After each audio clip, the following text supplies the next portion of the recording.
በስመ አብ ወወልድ ወመንፈስ ቅዱስ አሐዱ አምላክ አሜን። እንደምን ዋላችሁ? ቸርነቱ ብዙ የሆነ በምህረቱ ብዛት ይህንን ጊዜ የሰጠን እግዚአብሔር ስሙ የተመሰገነ ይሁን። በእግዚአብሔር ቸርነት የትምህርታችን ርዕስ በፈተና የሚጸና የተባረከ ነው የሚል ነው።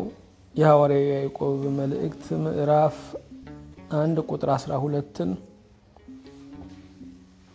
በጸሎት መንፈስ ሆነን እያነበብን ሶስተኛውን ክፍል እንቀጥላለን። በፈተና የሚጸና ሰው የተባረከ ነው፣ ከተፈተነ በኋላ ለሚወዱት ተስፋ ስለ እርሱ የሰጣቸውን የሕይወትን አክሊል ይቀበላልና።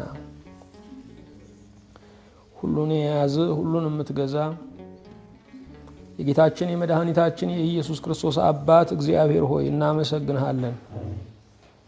አንተ ከነደደው ታወጣለህ፣ አንተ ከፍላት ታተርፋለህ።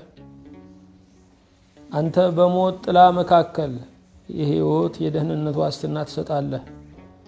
አንተ በወጀቡ፣ አንተ በወንዙ፣ አንተ በማዕበሉ ውስጥ መንገድን ትዘረጋለህ።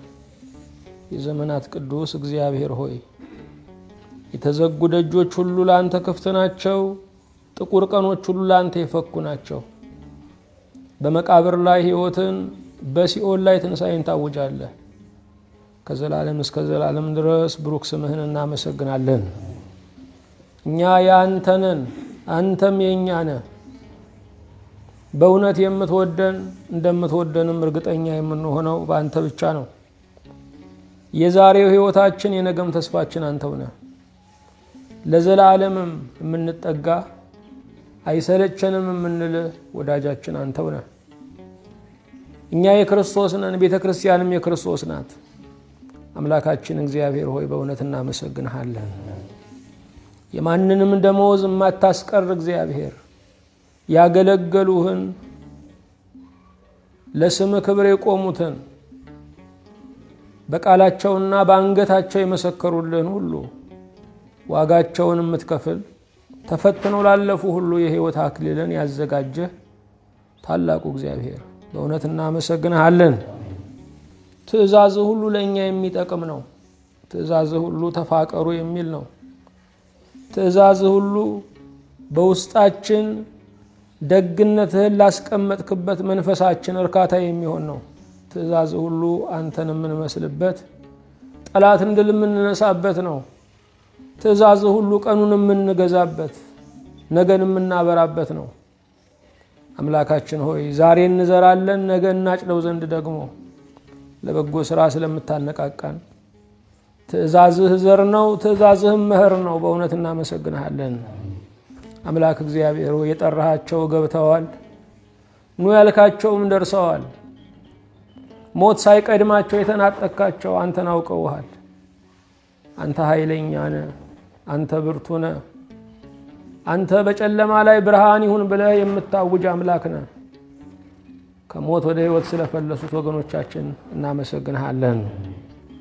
ሁሉን የምትይዝ አምላካችን እግዚአብሔር ሆይ እንደ ቸርነትህን ይህን ባሪያህንና በፊትህ ያሉትን እነዚህን ባሪያዎችህን ሁሉ ይቅር እንድትለን፣ ድካማችንን በብርታት ስንፍናችንን በትጋት እንድትለውጥልን አቤቱ እንማጸንሃለን። ለሕይወታችን መጀመሪያ የሰጠ አንተ ግን መጀመሪያ የሌለህ አምላክ ለሕይወታችንም መልካም ፍጻሜ እንድትሰጥ ቀዳማዊ ወደ ሐራዊ የምትሆን አልፋ ኦሜጋ እንለምንሃለን። ስለ ቸርነትህ ስለ ምሕረትህም ታላቅነት የከበረውን የወንጌልህን ቃል ለመስማት የተዘጋጀን እንድንሆን ከዚህ ቃል ርቀው ያሉትን ከደህንነት ጸጋ የተፈናቀሉትን ሁሉ በቸርነት እንድታስታውስልን አቤቱ ደጅ እንጠናሃለን። በምትሄድበት ሁሉ እንድንከተል ፊት አውራሪ ባልሆንክበት ነገር ሁሉ ለመቅደም እንዳንቻኮል ቅዱስ ፍርሃት እንዲገዛን ባልጸለይንበት ነገር ሁሉ ከመድፈር እንድትጠብቀን ፍቅር የሌለበትን አገልግሎት ጸሎት የሌለበትን ሕይወት ደግሞ ጌታ እግዚአብሔር ሆይ እንድንንቅ እንድንጠላ ትረዳን ዘንድ እንማጸናሃለን። የሁሉ አምላክ እግዚአብሔር ሆይ በጤና በረከት እንድትባርከን ስጋችንን፣ ነፍሳችንን፣ መንፈሳችንን ሁሉ በፈውስ እንድትጎበኝ አቤቱ እንማጸንሃለን። ለሚሰራው እንዲከናወንለት፣ የሚያገለግለው እንዲሰምርለት፣ መስዋዕት የሚያቀርበው ግዳጅ እንዲፈጸምለት አቤቱ እንማጸናለን። የሕፃናቱን፣ የወጣቶቹን፣ የጎልማሳና የሽማግሌዎቹን ጸሎት ይህንን ዓለም ንቀው ሕይወታቸውን ላንተ ሰጥተው በጸሎት ተወስነው የሚኖሩትን አባቶችና እናቶችን ሁሉ ደግሞ ጸሎታቸውን ተቀብለ ለዓለም የምህረት ፊትህን እንድትመልስ አቤቱ እንማልድሃለን። ስለ ቸርነትህ ስለ ምህረት ታላቅነት ከሚያስት መንፈስ ሁሉ እንድትጠብቀን፣ ምሬትን ከሚዘራብን ጭጋጋማ ቀን ሁሉ በቸርነትህ እንድታሻግረን፣ እኛም እንደ አባቶቻችን ወግ ደርሶን ተፈትነን የምናልፍ በማዕበል በወጀብ በእሳት በወላፈን ውስጥ የምናስከብረው እንድንሆን አቤቱ እንለምንሃለን። ስለ ቸርነትህ አገልግሎታችንን በብሩህ ገጽ እንድትቀበለው፣ በዚች ቀን የህይወት ትግል ደክሞኛል ለሚሉት ሁሉ የእረፍትን፣ የኃይልን፣ የጽናትን መንፈስ እንድትልክላቸው አቤቱ እንማጸናለን። በፊትህ በቆምን ጊዜ እንድናስባቸው አደራ ያሉንን ወንዶች ሴቶች ባሪያዎችህን ሁሉ በቸርነትህ አስታውስልን። ሁሉንም የምትይዝ ጌታ ሆይ ስራቸውን ሁሉ እንድትሰራላቸው፣ ጓዳቸውን በበረከት ትዳራቸውን በሰላም እንድትባርክ አቤቱ እንማጸናለን። ሕፃናቱን እንድትባርክ፣ ወጣቶቹን እንድታለመለም፣ ጎልማሶችን በፍሬ እንድትገልጥ፣ ለአረጋውያንም ሞገስና ዘይትህ እንዲፈስላቸው አቤቱ እንማጸናለን። በሰላም ጀምረን እስክንፈጽም ጥበቃ በዙሪያችን ማዳን፣ ምሕረትህ በመካከላችን ትሁንልን። በአንድ ልጅ በጌታችን በኢየሱስ ክርስቶስ በእርሱ ያለ ክብር ጽን ላንተ ይገባሃል። ከእርሱ ጋራ ከመንፈስ ቅዱስም ጋራ ትክክል የሚሆን ዛሬም ዘውትርም ለዘላለሙ አሜን። የእግዚአብሔር የአምላካችን ስሙ የተመሰገነ ይሁን። ርዕሳችን በፈተና የሚጸና የተባረከ ነው የሚል ነው።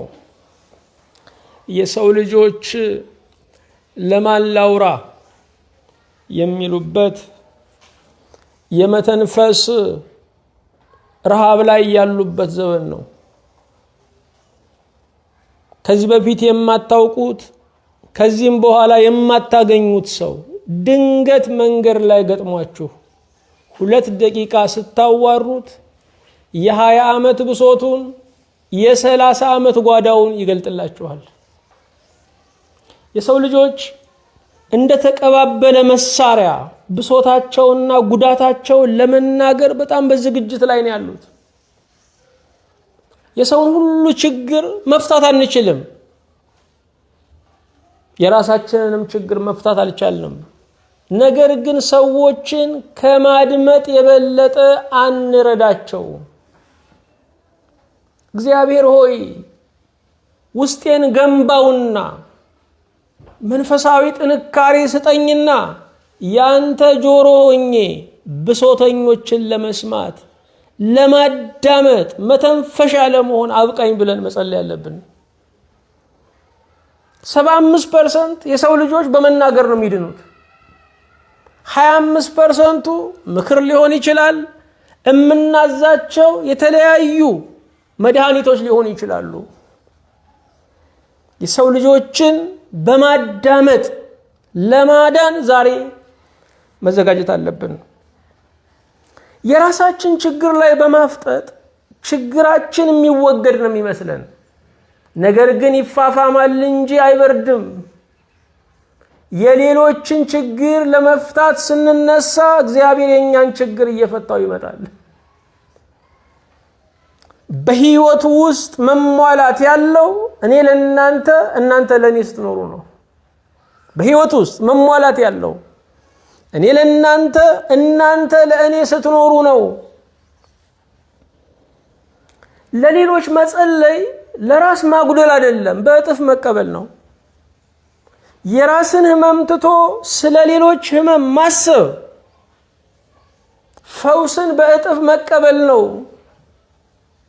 እግዚአብሔር የፍቅር አምላክ ከሆነ የሚቀበለው የፍቅር ጸሎትን ነው። የፍቅር ጸሎት ደግሞ ምንድነው ካልን ስለ ሌሎች ማሰብ ነው። ስለ ሌሎች መትጋት ነው። ስለ ሌሎች መኖር ነው። ልብ አድርጉ። የዓለምን ታሪክ ሌላ መልክ እንዲይዝ ያደረጉ ሰዎችን ስናይ ብዙ አልነበሩም፣ እልፍ አልነበሩም። እግዚአብሔር አንዱን ለሚሊዮን መድኃኒት ያደርገዋል። እግዚአብሔር አንዱን እልፍ አዳኝ ያደርገዋል። ምናልባት እንደ እርሾ ይሆናል እግዚአብሔር ባለንበት ስፍራ ያስቀመጠን። እንደ ዘር ይሆናል እግዚአብሔር ባለንበት ስፍራ ያስቀመጠን። እኔ ብቻዬን ነኝ ምን ላደርግ እችላለሁ አትበሉ። እግዚአብሔር በአንድ ሙሴ የ430 ዓመት ቀንበርን ባርነትን ሰብሯል። በአንድ ሙሴ እግዚአብሔር ለመስራት ሲነሳ የሚረዳው ኃይላችን ሳይሆን ፈቃዳችን ነው። እግዚአብሔር ለመስራት ሲነሳ የሚያግዘው ፈቃዳችን እንጂ ኃይላችን አይደለም።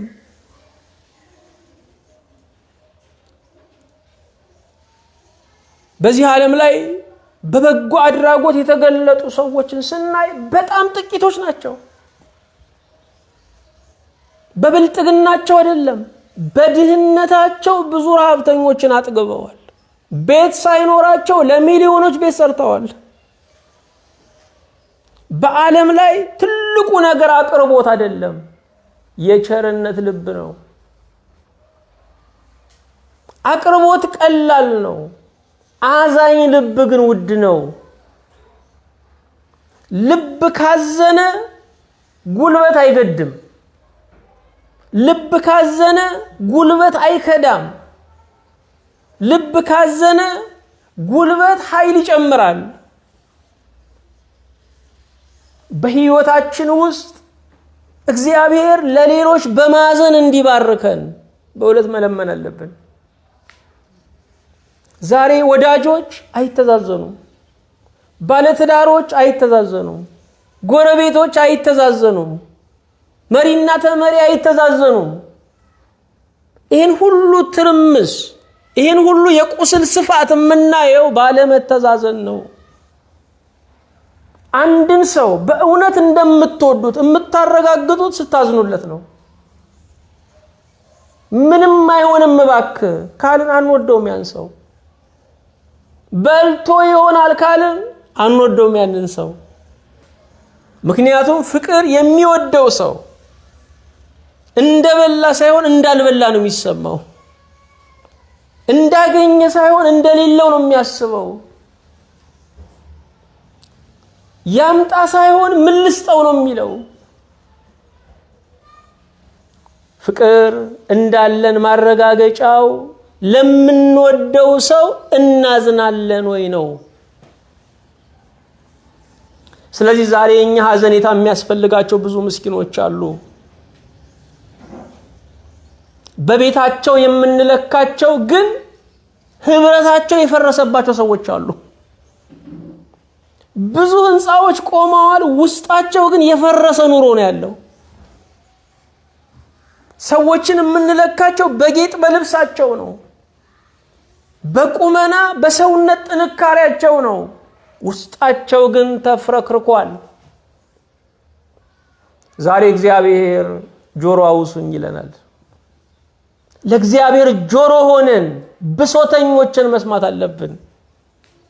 ጭንቀታቸውን ወደ ቤታችን ይዘን እንድንገባ ነው አይደለም። ሲናገሩ እነሱ ያርፋሉ። ለኛ ሲናገሩ እግዚአብሔር በእኛ ጆሮ ይሰማቸዋል። ምክንያቱም በምድር ላይ የተቀመጥነው ለቁጥር ሳይሆን ለመፍትሄ ነው። በምድር ላይ የተቀመጥነው ለቁጥር ሳይሆን ለመፍትሄ ነው። እኔ ተራ ኑሮ እንድኖር አይደለም የተፈጠርኩት፣ እኔ ለመፍትሄ ነው የምኖረው የሚል ቁጭት ውስጣችን ካለ እግዚአብሔር ይሰራብናል። ከአፈር እንደመሰራታችን ራሳችንን ትንሽ አድርገን ብንመለከተው ተገቢ ነው። ኃያል እጅ ግን ስለሰራን በእኛ ውስጥ እግዚአብሔር ትልቅ ዓላማ አለው። ፈተና በምን ይመሰላል? ትላንትና በነበረን ክፍለ ጊዜ በወጀብ ይመሰላል ብለናል። ፈተና ወጀብ ሲበዛ አይተናል። እግዚአብሔር ሕዝቡን ሲያበዛ የሚል ዝማሬ አለ። ሞት በታወጀበት ዘመን ላይ እግዚአብሔር ሕይወትን ያበረክታል። የእስራኤል ልጆች በሚገደሉበት መጠን በእጥፍ ይበዙ ነበረ። መጠላት በበዛበት ዘመን ላይ እግዚአብሔር ወዳጅን ያበረክታል። በሕይወቱ ውስጥ አንድ ወዳጅ ሲለያችሁ እግዚአብሔር 10 ወዳጅ ይሰጣችኋል። ሁልጊዜም መቆረጥ ለመብዛት ነው። ዛፉ ሲቆረጥ ቁጥቋጦ ብዙ ነው። አዎ እግዚአብሔር በወጀብ ውስጥ በማዕበል ውስጥ ልጆቹን ያበዛል። አሁን በመካከለኛው ምስራቅ አካባቢ ጦርነት አለ። በዛ ሰማይ ላይ የሚንቀሳቀስ የመንገደኛ የንግድ አውሮፕላን የለም። ለምን ስንል የዚህ ዓለም ነገስታት በጦርነት ውስጥ የደህንነት ዋስትና አይሰጡም። እግዚአብሔር ብቻ በወጀብ ውስጥ በፈተና ውስጥ መንገድ አለው፣ መላ አለው። የሚያስፈልገን አሁን መላውን አለማወቃችን አይደለም፣ አባ መላውን መያዛችን ነው። እግዚአብሔር መላ አለው። ቁልፎች ሁሉ ከጠቢባን ሊሰወሩ፣ ከነገስታት ሊሰወሩ፣ ከህዝብ ተመራጮች ሊሰወሩ ይችላሉ። እግዚአብሔር ግን ለተዘጉ ደጆች ሁሉ ቁልፍ አለው። የተዘጋውን በመክፈት የታወቀ አምላክ ነው። ፈተና በወጀብ ይመሰላል። ሁለተኛ እንሂድ። ፈተና በወጥመድ ይመሰላል ብለናል። ይህንንም አይተናል። ዛሬ ፈተና በሚዛን ይመሰላል።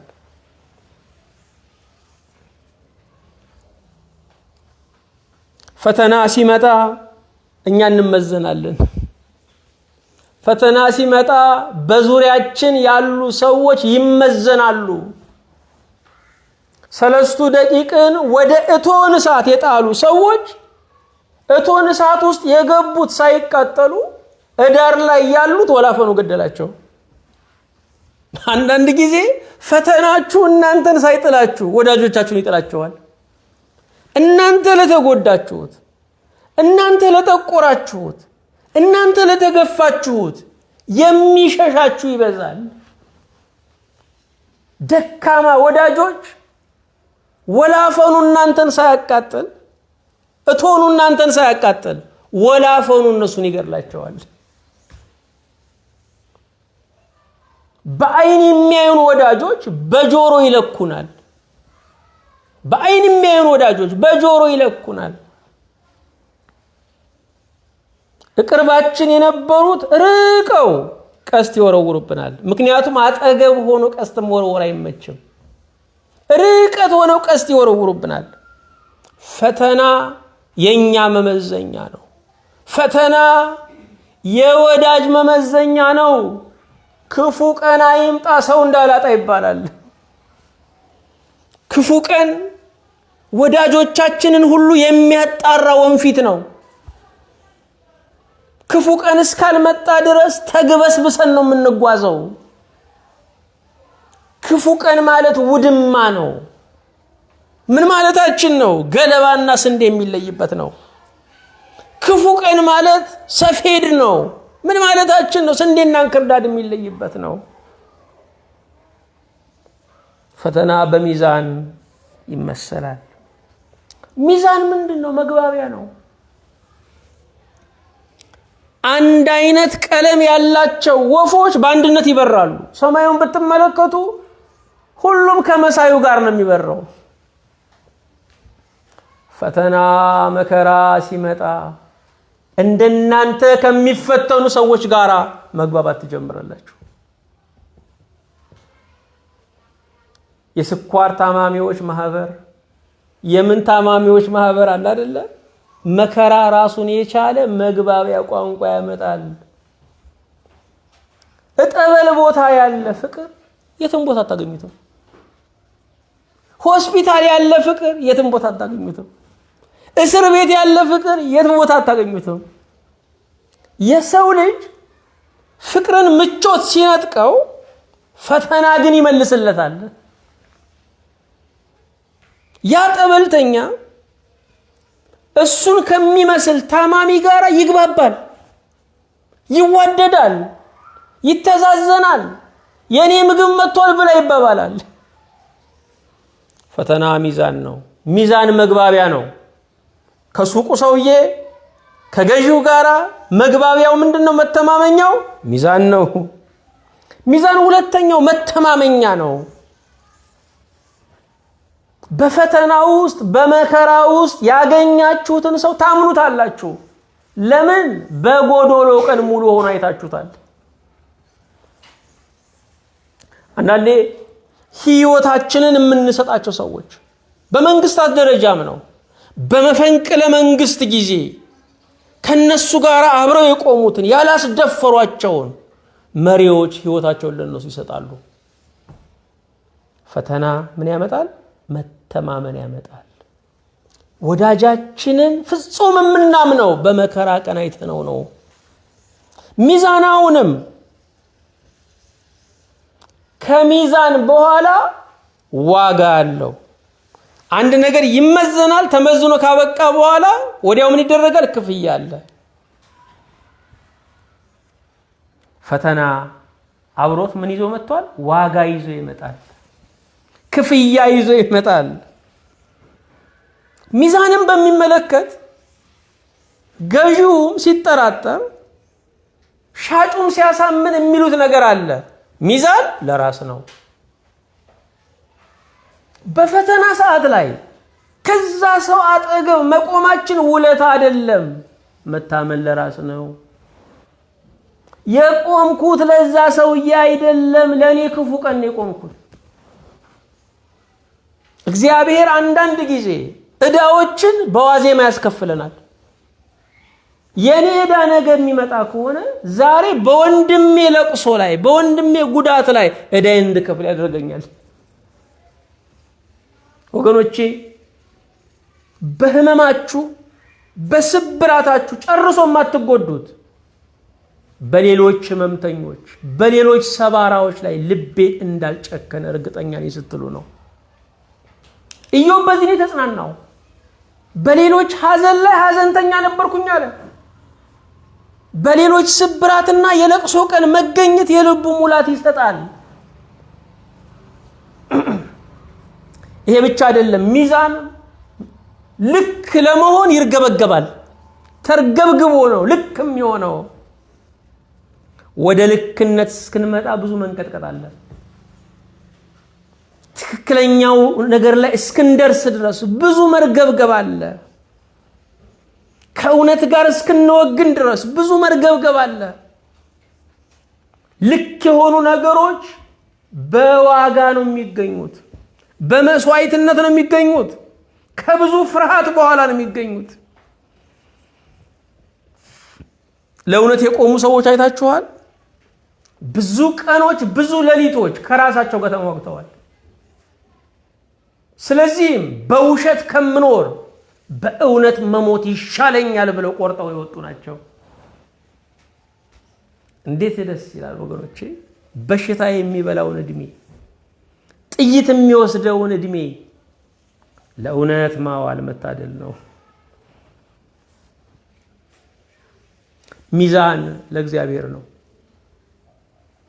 ሁሌ ሲባል ምን ሰማውናል? ሚዛን ለእግዚአብሔር ነው፣ በነፍስ የሚያስጠይቅ ነው እንላለን። የፈተናችን ዋጋ ከፋይ እግዚአብሔር ነው። የመከራችን ዋጋ ከፋይ እግዚአብሔር ነው። በመከራና በፈተና ለደረሰብን ኪሳራ ከፋዩ የሰራዊት አምላክ እግዚአብሔር ነው። በፈተናችሁና በመከራችሁ ሰዓት አዛኝ ትመኛላችሁ፣ ችግር የለውም። እግዚአብሔር ከእናንተ ጋር ነው። ሰዎች ባያዝኑላችሁ፣ ወዳጆች በሚገባው መጠን የእናንተ ቁስል ባይሰማቸው፣ የፈተናና የመከራን ዋጋ ከፋይ እግዚአብሔር አለ። አሁን እንመዘናለን። በክፉ ቀን እንመዘናለን፣ በሰዎች ክፉ ቀንም እንመዘናለን፣ በእኛ ክፉ ቀንም ሰዎችን እንመዝናለን።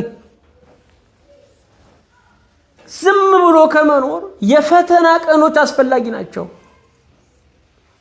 ለምን ስንል ሐሰተኛ ወዳጅነትን ያጣሩልናል። እግዚአብሔር ይመስገን። ፈተና በምን ይመሰላል? በሚዛን ይመሰላል። በሚዛን ይመሰላል። አራተኛ ፈተና በእሳት ይመሰላል። በእሳት ይመሰላል። እንደምታውቁት ነው እሳት ለመኖር አስፈላጊ ከሆኑ ነገሮች አንዱ ነው። በዕለታዊ ኑሯችን ላይ እሳት ወሳኝ ነገር ነው። እሳት በአግባቡ ከተጠቀሙት ጥሩ አገልጋይ ነው፣ የህይወት ሰራተኛ ነው። እሳት በአግባቡ ካልያዙት ደግሞ አገርን፣ ከተማን፣ ልፋትን ሁሉ የሚያወድም ነው። ፈተና በአግባቡ ከተያዘ መማሪያ ነው። እስቲ ከእሳት ባህሪ ተነስተን ፈተናን እንየው። እሳት ብርሃን አለው፣ ፈተናም በውስጡ ዕውቀት አለው። የሆነ ነገር ብልጭ ይልላችኋል። ዝም ብለን ነዋሪዎች ከሆነን በቤተሰብ ተሸሽገን፣ በትዳር ጓደኞቻችን ተሸሽገን ዓለምን በሌሎች መነጽር እያየን የምንኖር ከሆነ ልክ ፈተና ሲመጣ ብልጭ ይልልናል። እኔ እኮ አልገባኝም ነበረ፣ ለካ ህይወት ይሄ ነው ወይ እንላለን። እግዚአብሔር በፈተና ለአቅመ ህይወት ያደርሰናል። ለአቅመ አዳም ነው የምንለው፣ ለአቅመ ህይወት፣ ለአቅመ ማስተዋል፣ ለአቅመ ጥበብ ያደርሰናል። ይሄ ብቻ አይደለም፣ እሳት ያበስላል። መከራና ፈተና ያበስላል፣ አዋቂ ያደርጋል፣ እንጭጭነትን ያርቃል። የበሰለ ነገር ሁሉ ጤና ነው። ለራሳችንም ለሌሎችም ጤና እንድንሆን መብሰል አለብን። ዛሬ በጣም እያሰብን ያለነው ለሆዳችንን ስለሚሞላው ምግብ ነው። ስለ አእምሮ ምግብም ማሰብ አለብን። እንስሳት ብቻ ናቸው ለእውቀት የማይኖሩት። የሰው ልጅ ለእውቀት መኖር አለበት። ሰውነቱን ሰው የሚያደርገው ይሄው ነው። መብሰል ያስፈልጋል። በንግግራችን መብሰል አለብን። በአስተሳሰብ መብሰል አለብን። በውሳኔ መብሰል አለብን። በዲፕሎማሲ መብሰል አለብን። እያንዳንዱ ቀን የመብሰል እድል ነው።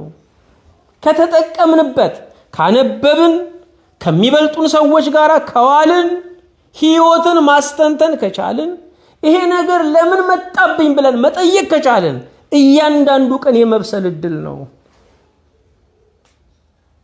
እንዳንበስል አናነብም። እንዳንበስል የምንውለው ከኩዮቻችን ጋር ነው። ከኩያ የሚገኘው የምናውቀውን ዕውቀት ነው።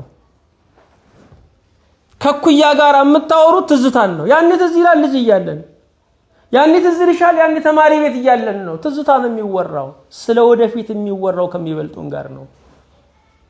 ማደግ የሚፈልግ ሰው ሁሉ ጊዜ የሚውለው ከሚበልጠው ጋር ነው። ስለዚህ እንዳንበስል ከሚበልጡን ጋር እየዋልን አይደለንም። የሚገስጹንን ሰዎች እንሸሻለን። ታሪክ አንጠይቅም። የዓለምን ሁኔታ አንመረምርም። ወገኖቼ ዝም ብለን ለምግብ ከሆነ የምንኖረው በሬም እንደዛ ነው የሚኖረው።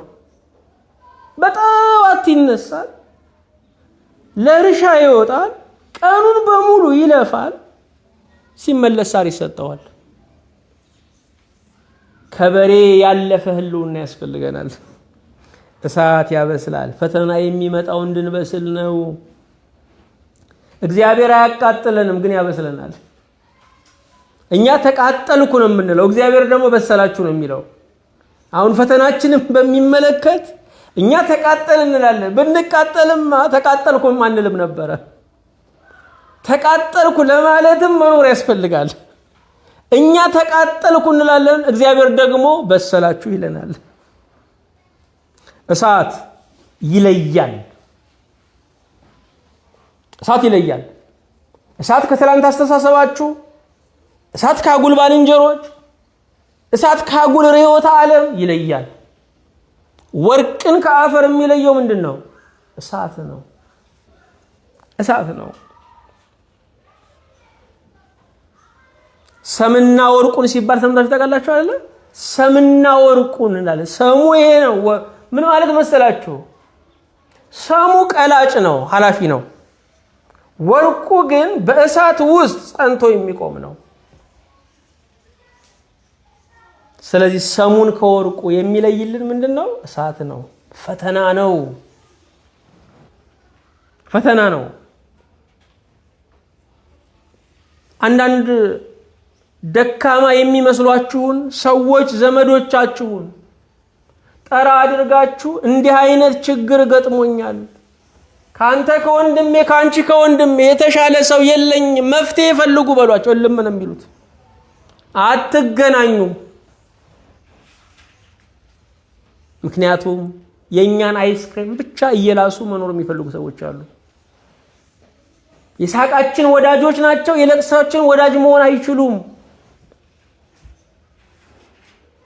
ብሉልኝ ጠጡልኝማ በር ከፍተን መንገደኛውን ብንጠራው ሁሉ ይካፈለዋል።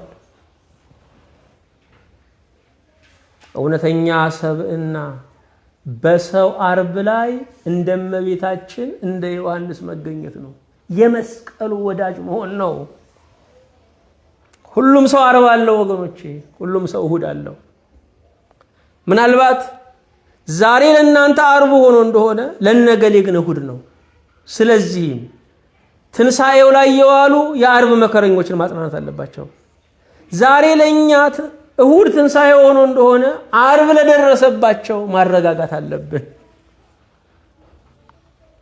እሳት ያጠራል፣ ያጠራል። ገለባውን ይለያል፣ አፈሩን ይለያል፣ ጥራትን ያመጣል። ልብ አድርጉ። የመጥራት ሂደቶችን እስቲ ዝም ብላችሁ ተመልከቱ። ሰዎች ፊታቸው የጠራ እንዲሆን በእስቲም ውስጥ ያልፋሉ። ጥርት እንዲል ያ ሁሉ እሳት እኮ ነው። መከራ ያጠራል። ኩልል ያለ ውበታችን እንዲወጣ ያደርጋል። የውበት መሳሪያዎቹን ዝም ብላችሁ ተመልከቱ።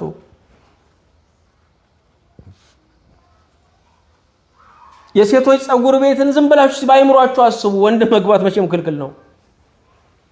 ዝም ብላችሁ አስቡ። እያንዳንዱ ነገር የህመም ዕቃ ነው ያለው እዛ ውስጥ። የሚተኮሱበት ነገር በእሳት ነው የሚግለው።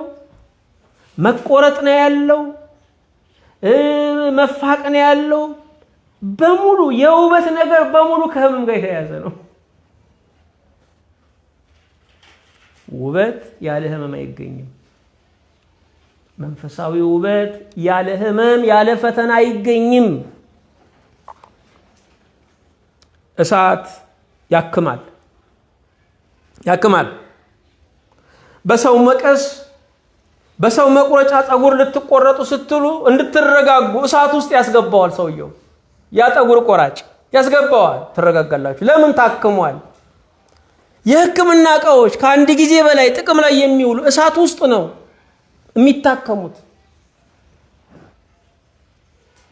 እሳት ያክማል። ጎጂ ገዳይ ነገሮችን በመግደል የታወቀ ነው። ፈተና ያክማል። ምኞታችንን፣ ክፉ አስተሳሰባችንን ሁሉ እያጠራ ይመጣል። ይሄ ብቻ እሳት ያጋጥማል።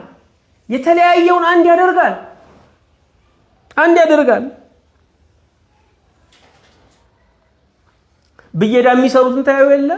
ብረትና ብረቱን ምን ያያይዘዋል? እሳት ነው የሚያያይዘው። እሳት ያጋጥማል።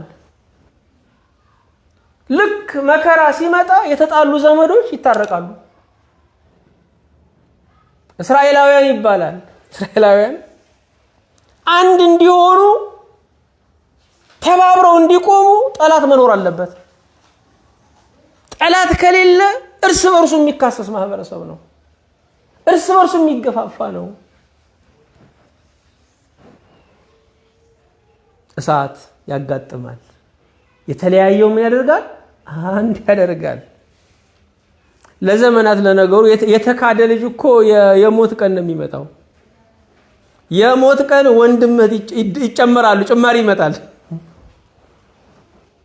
የዛን ቀን መቼም የወንድ ልጅ ጣጣ ያለው የዛን ቀን ነው። አባዬ አባዬ የሚል ልጅ ሲመጣ ሁሉ ለቅሶ ይቆማል። እስቲ አይኑን አፍንጫውን ይሉኝ ይባላል። የተለያየው በእሳት አንድ ይሆናል። እሳት ያበራል፣ በጨለማው ብርሃን ይሆናል። በድቅድቁ መንገድ ያሳያል። ፈተና የሚያበራልን ነገሮች አሉ።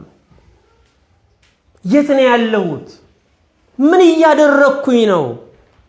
ፈተና የሚያበራልን ነገር አለ። መከራ የሚያበራልን ነገር አለ።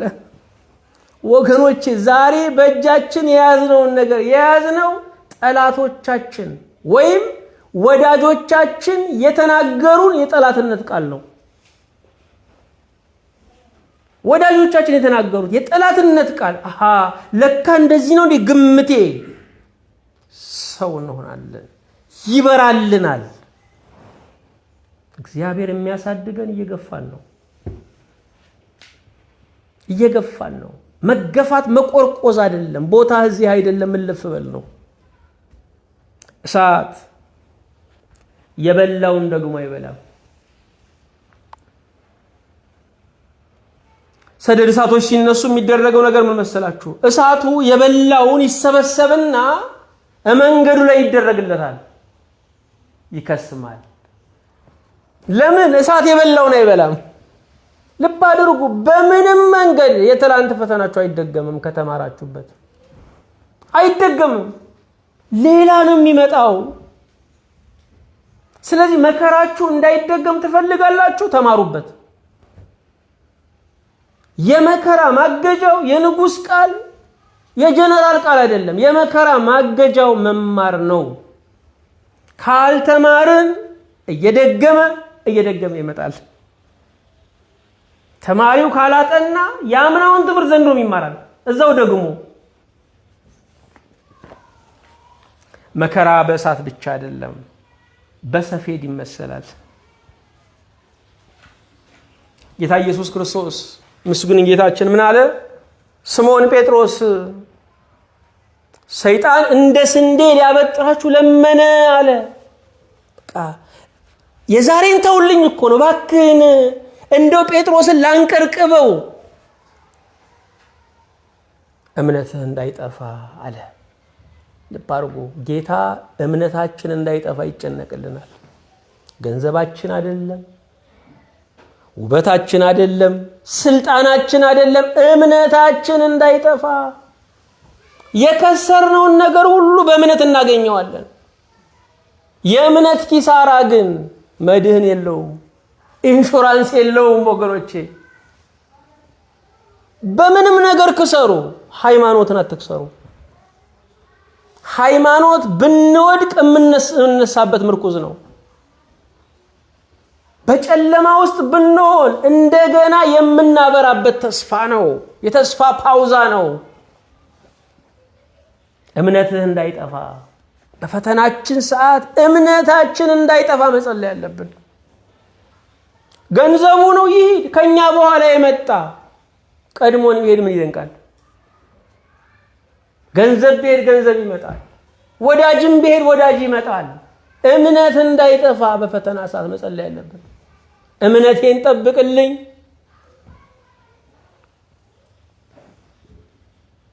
መከራ ፈተና በምን ይመሰላል? በሰፌድ ይመሰላል፣ ሊያበጥር። ልብ አድርጉ። ሰፌድ የምትይዝ ሴት አስቡ። ሰፌድ የምትይዝ ሴት ገበያ ገዝታ በገንዘብ ማለት ነው ተሸክማ መታ አሁን ሰፌድ ላይ አርጋ ማንገዋለል ትጀምራለች፣ መልቀም ትጀምራለች። ስለዚህ ሰፌድ ላይ የሚያበጥር ሰፌድ ላይ የሚያንገዋልል የገዛ ነው። የገዛን ክርስቶስ በጣም ሲያምንብን በፈተና ውስጥ ያሳልፈናል። ጀነራሎቹ በጣም ያመኑበትን ወታደር በዚህ ጋር ሂድ ይሉታል። ምናልባት እግዚአብሔር ተወራርዶብን ሊሆን ይችላል። ልጄማ በዚህ ፈተና ያስከብረኛል ብሎ እንዳናሳፍረው መጠንቀቅ አለብን።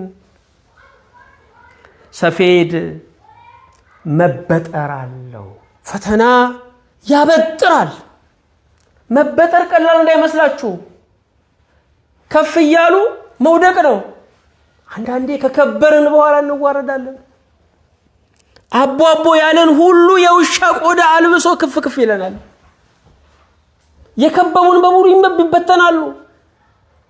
ትላንት ይቀለን የነበረ ነገር ሁሉ ዛሬ ዳገት ይሆናል። ፈተና ያበጥራል፣ ግን ውጤት አለው። ውጤቱ ምን? ጥራት ነው። ጥራት ነው። ፈተና ያንገዋልላል። እያንገዋለለ ገለባው በዚህ ጋር፣ አፈሩ በዚህ ጋር፣ እንክርዳዱ በዚህ ጋር ይቀርና ለብቻው ይቀራል። ፈተና ያንገዋልላል። ገለባ ባልንጀሮችን ይለያል። ገለባ ጠባያችንን ይለይልናል። እንክርዳድ ኃጢአታችንን ይለያል። እንክርዳድ የሆኑ የሚያሰክሩ ሰዎች አሉ፣ እነሱን ይለየናል። ቀናችሁን የሚያመሳቅሉ ሰዎች አሉ። አንድ የነሱን ስልክ ስትሰሙ ሙሉ ቀን ተረብሻችሁ የምትውሉባቸው ሰዎች አሉ። የሁከት ድሮኖች አሉ። ሁከትን ተሸክመው የሚሄዱ ሰዎች አሉ። መከራ ያንገዋልላል። ለብቻ ያደርገዋል። በመከራችሁ ሰዎች ቡድን ይይዛሉ።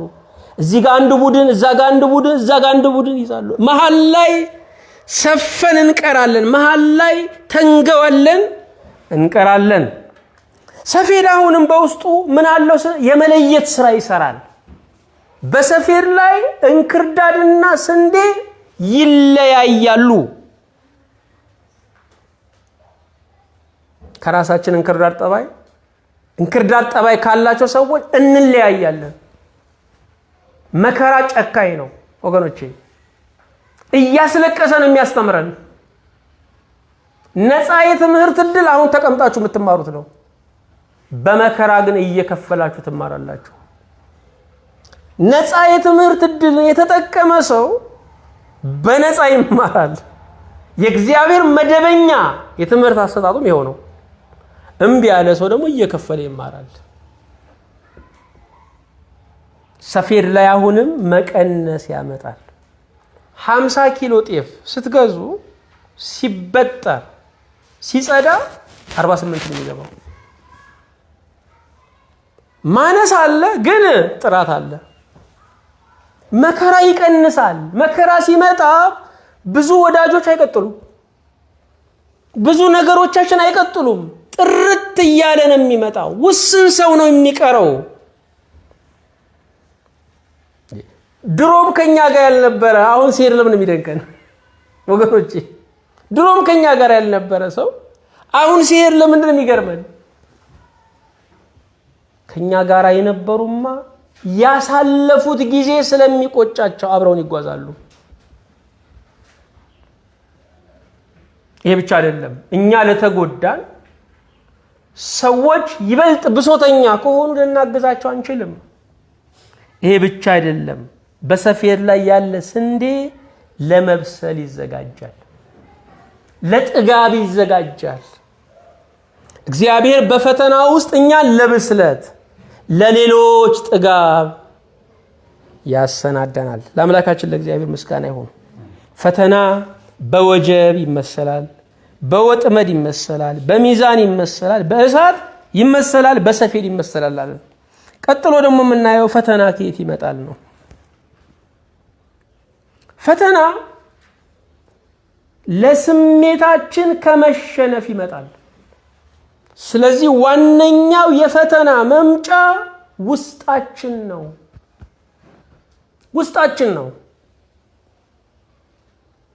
ውስጣችን ቅር ከሚለው እግዚአብሔር ቅር ይበለው እያልን ነው ብዙ ውጥንቅጥ ውስጥ የምንገባው።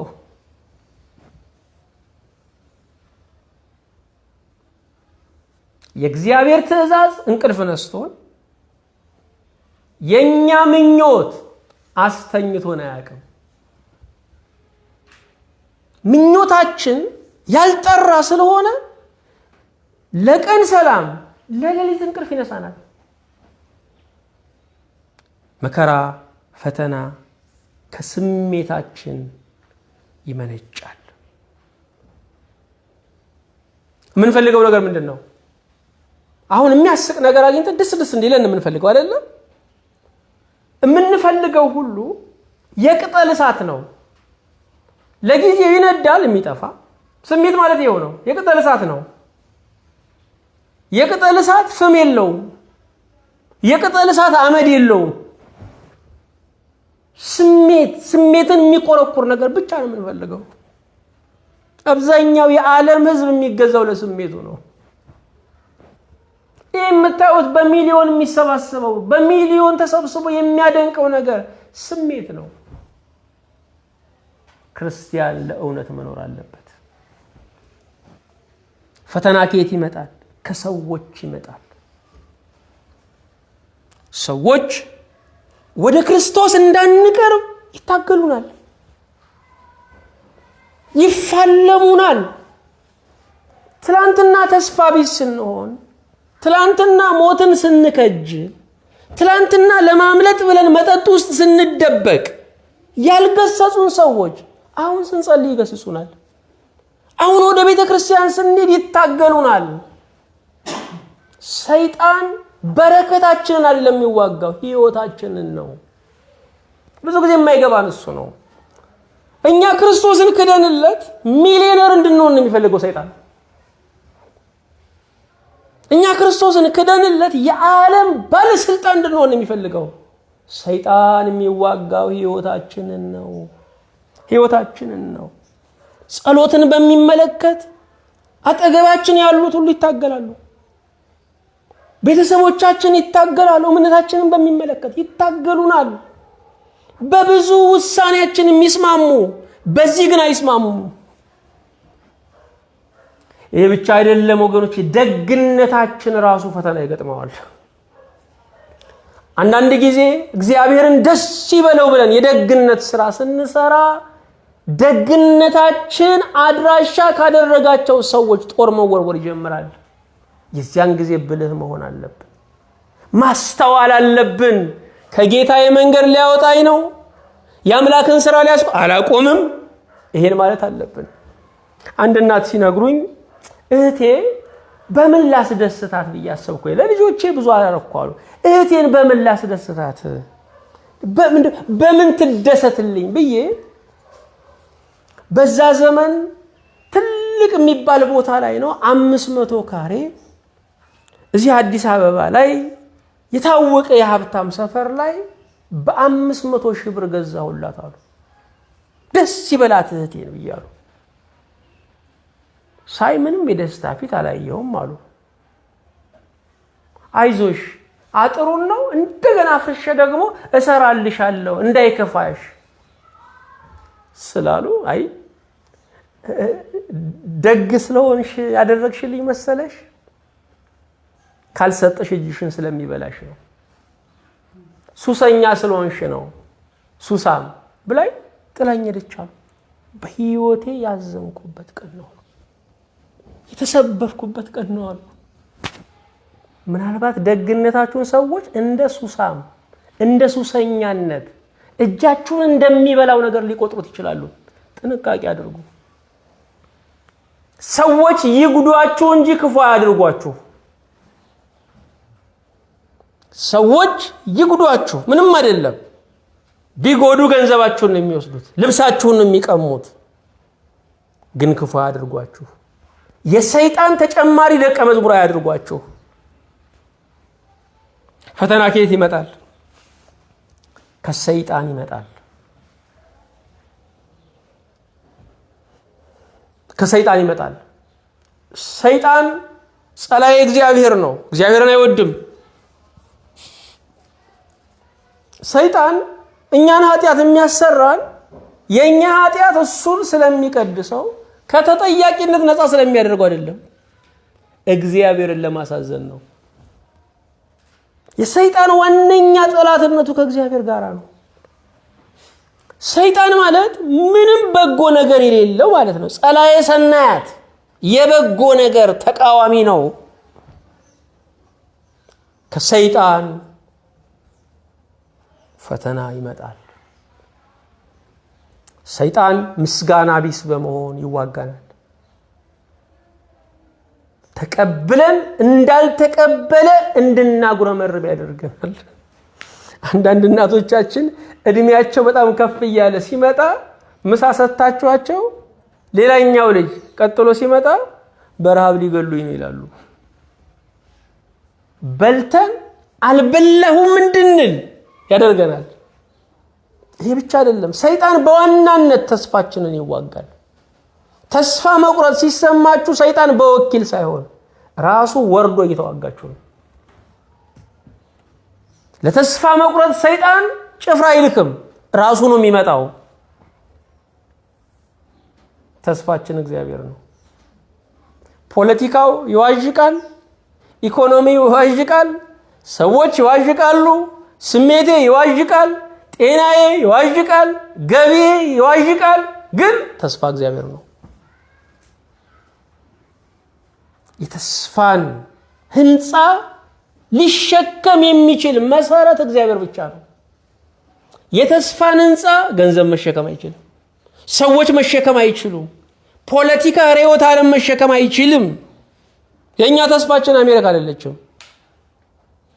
የኛ ተስፋችን የምድር ገዢዎች አይደሉም። ተስፋ እግዚአብሔር ነው። ፈተና ከየት ይመጣል? አሁንም ከመፍረድ ይመጣል። የፈተና ትልቅ በሩ ወይም የፈተና ማግኔቱ ምንድነው ካልን መፍረድ ነው። በሌላው ሰው የፈረዳችሁትን እናንተ ትሆኑታላችሁ። እግዚአብሔር የሚያደርገው ምን መሰላችሁ? የረድኤት እጁን ከእናንተ ላይ ያነሳል። የዚያን ጊዜ እንደፈረዳችሁበት ሰው አይደለም፣ ከሱ የባሰ መሆን ትጀምራላችሁ። ያኛው ሰውዬ የሚያደርገውን የማናደርገው የማያደርግ ስጋ ስለተሸከምን አይደለም፣ እግዚአብሔር ስለከለለን ነው። ወገኖች አትፍረዱ። መፍረድ በእኛ ብቻ አይደለም፣ በልጆቻችን ጭምር ይመጣል። ለልጆቻችን ጭምር ዕዳ የምናወርስበት ነው። ወልደው ሳያበቁ በሰው ልጅ አይስቁ ይባላል። መፍረድ እንዴት እሱ ይህንን ያደርጋል? እንዴት እሷ ይህንን ታደርጋለች? የተጠራ ነው ለመጸለይ ነው።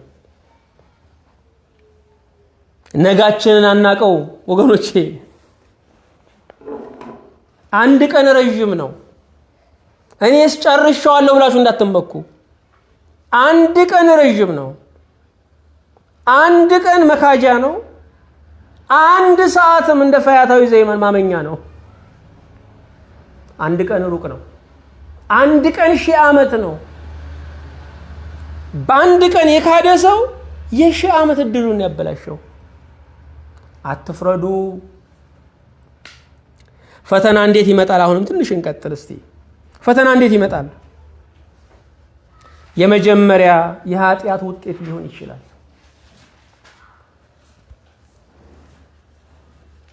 ሕይወት የዘራነውን የምናጭድባት እርሻ ናት። ሕይወት የዘራነውን የምናጭድባት ምንድነው? እርሻ ናት። ፈተና የኃጢአት ውጤት ሊሆን ይችላል። በአንዳንድ ፈተና ውስጥ ስናልፍ መናዘዝ ጥሩ ነው። ጌታ ሆይ ይቅር በለኝ፣ የትኛውን ስህተቴን የቆጠርከው? በደሌን ካየህብኝማ እኔ መኖርም በህልውና መገኘትም አልችልም፣ እባክህ ይቅር በለኝ ማለት አለብን። ከነናዊቷን ሴት ታስታውሳላችሁ? ልጅ ታማባታለች እኮ። የዳዊት ልጅ ሆይ ማረኝ አለች። ልጄን ማርልኝ፣ እኔን ማረኝ። የኔ ነፍስ በሽታ ለልጄ የሥጋ በሽታ አምጥቷል፣ እኔን ማረኝ። ይሄ ብቻ አይደለም፣ ከታማሚ ያስታማሚ በሽታ ይበረታል። ስለዚህ እኔን ማረኝ፣ ከልጄ በላይ የታመምኩት እኔ ነኝ አለች። ፈተና እንዴት ይመጣል? ሁለተኛ ካለንበት ሁኔታ እንድንነቃ ደወል ሆኖ ይመጣል። መከራ ፈተና ካለንበት ሁኔታ እንድንነቃ ደወል ሆኖ ይመጣል። መቼም በፈተና ውስጥ የማንማረው ነገር እኮ የለም ወገኖቼ። ገንዘብን ማስተዳደር የምንማረው በፈተና ካለፍን በኋላ ነው። ስባሪ ሳንቲም እንደሚቸግር ፈተና ያሳየናል። የዚያን ጊዜ መበተን አቁመን መዝራት እንጀምራለን። ደወል ካለንበት ሁኔታ የምንነቃበት ደወል ሆኖ ይመጣል። ስለዚህ መከራ፣ ፈተና ክፉ አይደለም። ሶስተኛ የእምነት ጥንካሬያችን የሚለካበት ሚዛን ሆኖ ይመጣል። የእምነት ጥንካሬያችን የሚለካበት ሚዛን ሆኖ ይመጣል።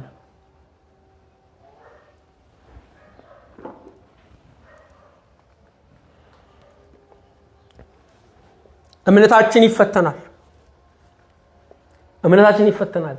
የያዝነው ሃይማኖት ብዙ አባቶች በሰማዕትነት ያለፉበት ነው።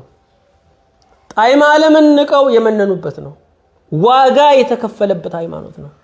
2000 ዓመት የወንጌሉ ዘር እየበቀለ ያለው በሰማዕታት ደም ላይ ነው። ዛሬም ሰማዕትነት አለ። ሰማዕት ነው የጠፋው ወገኖች። እውነት ከተናገረን ዛሬም ሰማዕትነት አለ። ጥንካሬያችን እንዲለካበት ቤተክርስቲያን የሰማዕታትን በዓል የምታከብረው ለበረከት ብቻ አይደለም፣ ሰማዕታትን ለማምረትም ነው። ለእምነት እስከዚህ ዋጋ ይከፈላል የሚል መልእክት ለማስተላለፍም ነው።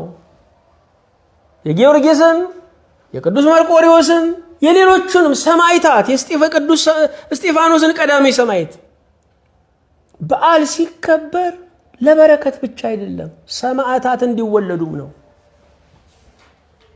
ያለ ሰማዕትነት ወደ እግዚአብሔር መንግስት አንገባም።